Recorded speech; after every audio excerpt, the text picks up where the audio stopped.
Pinag-ari kita. Itinuring kitang kapatid. Pinagkatiwalaan.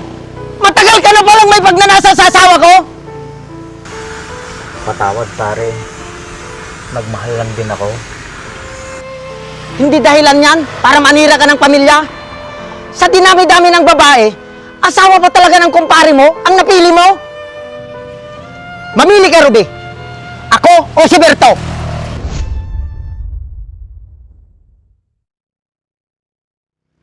Masong, hindi ko alam. Di mo alam? Pwes, ako nang mamimili sa'yo. Sumama ka kay Berto. Pero hindi ko kayo hayaang maging masaya. Sinisiguro ko, pananagutan nyo ang maling relasyon na to. Masong, patawarin mo ko. Bitawan mo ko, Ruby. Tama na, Ruby. Pinili mo na si Berto simula nung lukuhin mo ako. Hindi, Masong. Huwag ka nang magsalita. Ayaw ko nang marinig ang mga boses nyo. At lalong ayaw ko nang makita ang mga pagmumukha nyo. Kaya lumayas na kayo! Masong. Layas! Masong. Masong.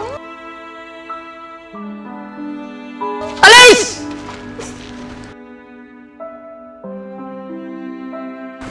Ang tiwala at katapatan ay pundasyon ng anumang relasyon.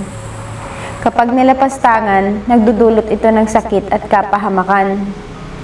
Hindi sapat ang pagmamahal kung kapalit nito ay pagtataksil at paglilinlang.